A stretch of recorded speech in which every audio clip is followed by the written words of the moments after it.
अस्सलाम वालेकुम chief justice साहब, आज का मेरा सवाल आपसे है और मैं उम्मीद करती हूँ जिस तरह सुप्रीम कोर्ट पे हमला करने वालों पे तौहीन अदालत नहीं लगी थी, इस तरह पाकिस्तान के एक आम शहरी जिसके टैक्स पे ये पूरा निज़ाम चलता है, जिसके टैक्स पे ये अदालतें खुलती हैं और तनख्वाहें जाती हैं, उसके सवाल करने पर उस पे भी तौहीन अदालत जो है वो नहीं लगेगा।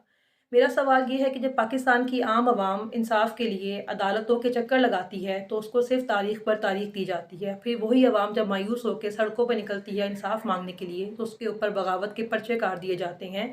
लेकिन वही ताकतवर और जो अमीर लोग हैं, जब वो कोई गुनाह करते हैं, वो कोई जुर्म करते हैं, तो उनको प्रोटोकॉल में पेश किया जाता है, इतवार के दिन भी अदालतें लग जाती हैं और 420 सेकंड में भी इंसाफ़ मिल जाता है।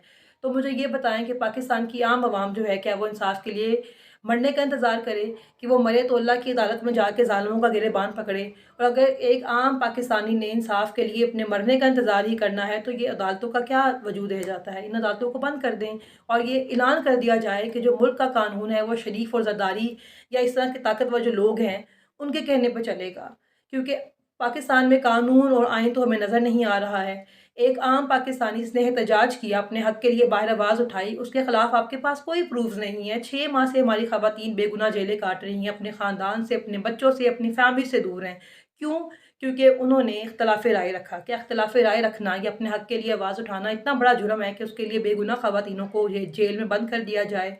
जिस वक़्त आपने हलफ़ उठाया, आपने अपनी ज़ौजा को अपने साथ खड़ा किया, तो वो देख के हमारे दिल में थोड़ी उम्मीद पैदा हुई कि शायद अब ऐसा शख़्स आया है जो ख़वातीन को इज़्ज़त देना जानता है।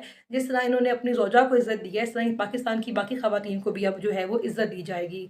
लेकिन हम देखते हैं कि पाकिस्तान में जो इज़्ज़त है वो सिर्फ़ सिलेक्टिव लोगों की है। फिर वो ज़रदारी ख़ानदान की बच्चियाँ हों या वो शरीफ ख़ानदान की बच्चियाँ हों, फिर वो जितने बड़े मर्ज़ी बड़े मुजरिम हों, जितने मर्ज़ी बड़े उनके ऊपर केसेस हों, वो सब माफ़ हो जाते हैं और उनको सरकारी प्रोटोकॉल में जो है पूरे पाकिस्तान की सैर करवाई जाती है। लेकिन जब बेगुनाह ख़वातीन जो हैं, जिनके खिलाफ़ कोई सबूत भी नहीं है, उनको ज़मानत मिल भी जाती है, तो उनको रिहाई नसीब नहीं होती है। मुझे ये बताएँ कि इन ख़वातीन के साथ बेशुमार लोग हैं जो अभी जेलों में कैद हैं, जिनके खिलाफ़ कोई सबूत नहीं है, वो अपने घर के वाहिद कफ़ील थे, उनके बच्चे, उनकी फ़ैमिली जो है वो डिस्टर्ब है और वो इंसाफ़ के लिए कहाँ जाएँ? और जो बच्चे, जो हमारी नई नस्ल ये सब देखकर बड़ी हो रही है, मुझे ये बताएँ, क्या कभी वो अदालों का एहतराम कर पाएँगी? क्या कभी वो इस सिस्टम पे यकीन कर पाएँगे? रोज़ाना लाखों पाकिस्तानी जो हैं मुल्क छोड़कर बाहर जा रहे हैं, इस सब का ज़िम्मेदार कौन है? मैं आपको कहना चाहूँगी कि नाइंसाफ़ी से बड़ा ज़ुल्म कोई भी नहीं है।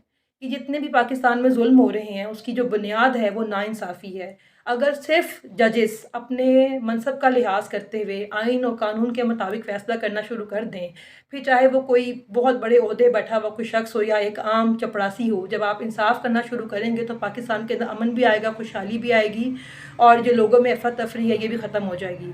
मैं उम्मीद करती हूँ कि जो बेगुनाह लोग जेलों में बंद है, आप इस पर ज़रा गौर फ़रमाएँगे और इनको इंसाफ़ फ़राहम करेंगे, जिस तरह ताकतवरों को इंसाफ़ दिया जाता है, जिस तरह अमला को इंसाफ़ दिया जाता है, इस तरह पाकिस्तान की आम आवाम को भी अब इंसाफ़ दिया जाएगा।